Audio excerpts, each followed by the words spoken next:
قرارداد لاہور، جسے بعد ازاں قرارداد پاکستان کا درجہ دیا گیا، اسے 81 سال کا عرصہ بیت چلا ہے، مگر اس حوالے سے ہنوز بہت سے گوشے ابھی عام نہیں ہوئے۔ ایک تاثر یہ بھی ہے کہ یہ قرارداد مطالبہ پاکستان کی جانب پہلا قدم تھی، جبکہ حقیقت یہ ہے کہ قائد اعظم اس منصوبے کو، جو اس سے پہلے چودھری رحمت علی دے چکے تھے، ناقابل عمل سمجھتے تھے، لیکن کانگریس سے سودے بازی کے لیے انہوں نے اس ناقابل عمل منصوبے کو اپنا لیا، جسے بعد ازاں انہیں بادل ناخواستہ قبول کرنا پڑا۔ کئی پاکستانی مورخین کے علاوہ بھارت کے ممتاز سیاستدان اور بی جے پی کے بانی رکن جسونت سنگھ کا بھی یہی موقف ہے۔ وہ بھارت کی خزانہ، دفاع اور خارجہ جیسی اہم وزارتوں پر فائز رہے۔ 2009 میں چھپنے والی اپنی کتاب جناح انڈیا پارٹیشن اینڈ انڈیپینڈنس میں انہوں نے جناح کے بجائے نہرو کو تقسیم کا ذمہ دار قرار دیا ہے۔ نواب سر محمد یامین خان، جو مسلم لیگ کے سینئر رہنما اور قائد اعظم کے قریبی رفقا میں شمار ہوتے تھے، ان کی کتاب نامہ اعمال میں 1 مارچ 1939 کی تاریخ کا حوالہ دیتے ہوئے لکھا گیا ہے کہ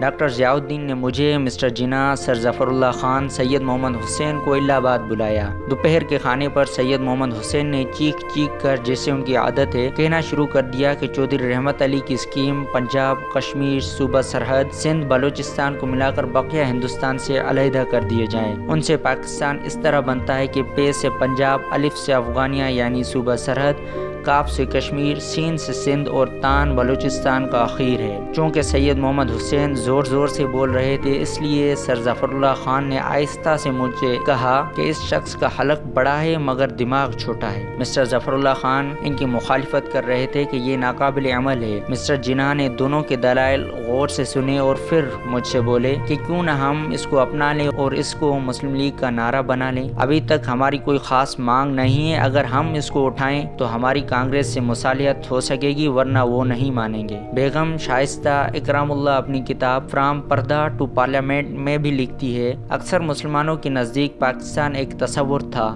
حقیقت نہ تھی۔ بڑے بڑے مسلمان لیڈروں کا بھی یہ خیال تھا کہ کسی قسم کا باہمی سمجھوتا ہو جائے گا اور متحدہ ہندوستان کے اندر اپنی جداگانہ حیثیت برقرار رکھ سکیں گے۔ قائد اعظم کا بھی یہی خیال تھا۔ مجھے یاد ہے کہ جب پہلی بار اکتوبر 1941 میں ان سے ملی تو انہوں نے کہا، کینیڈا کا آئین ہمارے لیے مسائل کا بہترین حل ہے۔ قرارداد پاکستان کے 7 سال بعد تک ایک طرف برطانوی حکومت اور دوسری طرف کانگریس سے وہ باہمی سمجھوتے کی بات کر رہے، اور اس دوران ان سے 1 سے زائد بار سمجھوتا بھی ہو گیا تھا، جو اس بات کا ثبوت ہے کہ وہ 2 ٹوک بٹوارہ نہیں چاہتے تھے۔ باہمی سمجھوتے میں ناکامی ہوئی تو اس کی ذمہ داری قائد اعظم پر نہیں، کانگریس کے لیڈروں کی تنگ دلی اور تعصب پر تھی۔ قائد اعظم کے اسی موقف کی تائید مسلم پنجاب کے سیاسی ارتقاء زاہد چودھری و حسن جعفری کے صفحہ 325 پر بھی ہوتی ہے، جس میں 14 اگست 1947 کو کراچی کے ایڈمنسٹریٹر سید ہاشم رضا کے حوالے سے لکھا ہے کہ جب قائد اعظم آزادی کی تقریب میں تشریف لائے تو نیو یارک ٹائم کے نمائندے نے انہیں کہا کہ میں آپ کو مبارکباد پیش کرتا ہوں، آخرکار آپ نے پاکستان لے ہی لیا۔ قائد اعظم نے یہ سن کر کہا، میں نے اکیلے پاکستان حاصل نہیں کیا، پاکستان کے قیام کی جدوجہد میں میرا 1 روپے میں 2 آنے کا حصہ تھا۔ اس تگ و دو میں بر صغیر کی مسلم قوم کا حصہ روپے میں 6 آنے کے برابر تھا، اور قیام پاکستان میں اس بر صغیر کی ہندو قوم کا حصہ روپے میں 8 آنے کے برابر تھا۔ قائد اعظم نے اپنے موقف کی مزید وضاحت پیش کرتے ہوئے کہا، جس زمانے میں مصر میں سعد زغلول پاشا کی حکومت تھی، مصر کے عیسائیوں نے اپنے حقوق کے لیے تحریک شروع کر دی۔ ان کا آبادی میں تناسب 13% تھا، لیکن وہ 20% کے تناسب سے حقوق مانگتے تھے۔ یہ قضیہ روز بروز سنگین ہو رہا تھا۔ سعد زغلول پاشا نے اپنی پارٹی کا اجلاس بلایا اور اس تصفیے کے حل کا اختیار حاصل کیا۔ انہوں نے عیسائیوں کو کہا کہ ہم آپ کو 20 کے بجائے 25% تناسب کے حقوق دیتے ہیں۔ عیسائی خوش ہو گئے۔ عیسائی 25% حاصل کر کے بھی 75% مسلمانوں کا کچھ نہیں بگاڑ سکتے تھے۔ قائد اعظم نے فرمایا، بعینہ یہی مسئلہ بر صغیر کا بھی تھا۔ مسلمان بلحاظ تناسب ہندو قوم سے کہیں زیادہ اقلیت میں تھے۔ اگر ہندو قیادت بھی سعد زغلول پاشا جیسی فراخ دلی کا ثبوت پیش کرتی تو بر صغیر کے مسلمانوں کو الگ وطن حاصل کر کے اپنے آپ کو محفوظ رکھنے کی ضرورت کیوں پیش آتی؟ قرارداد لاہور پر ایک اعتراض یہ بھی کیا جاتا ہے کہ اس کے الفاظ مبہم تھے اور اس میں شمال مغربی اور شمال مشرق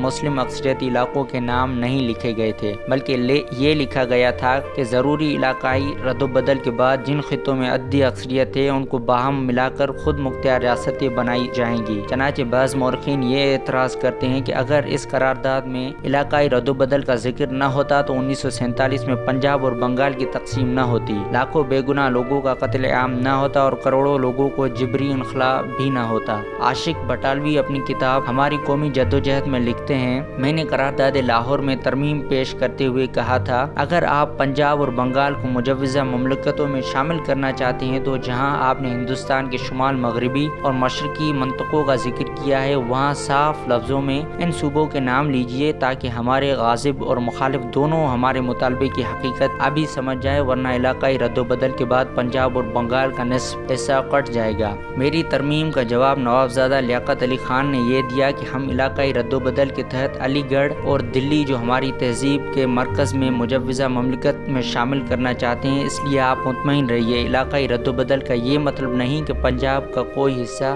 ہاتھ سے دینا پڑے گا۔ 3 جون 1947 کو جب لارڈ ماؤنٹ بیٹن نے منتقلی اقتدار کا فارمولہ دیا تو قائد اعظم نے اسے تسلیم کرنے سے انکار کر دیا تھا۔ ایلن کیمبل جانسن جو کہ لارڈ ماؤنٹ بیٹن کے پریس اتاشی تھے، وہ اپنی یادداشتوں کی کتاب مشن ود ماؤنٹ بیٹن میں لکھتے ہیں، قائد اعظم نے ماؤنٹ بیٹن کے دباؤ کو خاطر میں نہ لاتے ہوئے 3 جون کے پلان کو مسترد کر دیا اور کہا کہ وہ اپنی پارٹی کی منظوری کے بغیر یقین دہانی نہیں کروا سکتے، جس پر لارڈ ماؤنٹ بیٹن نے دھمکی دی کہ نہرو، کرپلانی، پٹیل صاف صاف کہہ چکے ہیں کہ اگر قائد اعظم نے اسے منظور نہیں کیا تو وہ بھی اسے رد کر دیں گے، جس پر قائد اعظم نے کہا کہ وہ پوری مسلم لیگ کی کونسل کی منظوری کے بغیر اپنے طور پر فیصلے کا اختیار نہیں رکھتے، جس پر ماؤنٹ بیٹن نے کہا آپ کا رویہ یہی رہا تو انتشار پھیل جائے گا اور آپ ہمیشہ ہمیشہ کے لیے پاکستان سے ہاتھ دھو لیں گے۔ جناح نے کندھوں کو جنبش دیتے ہوئے کہا تو پھر دین واٹ؟ قائد اعظم آخر تک ایک کنفیڈریشن کے حامی تھے جس میں مسلمانوں کو زیادہ سے زیادہ سیاسی حقوق مل سکے، مگر برطانیہ، نہرو اور پٹیل تینوں کچھ اور فیصلے کیے ہوئے تھے۔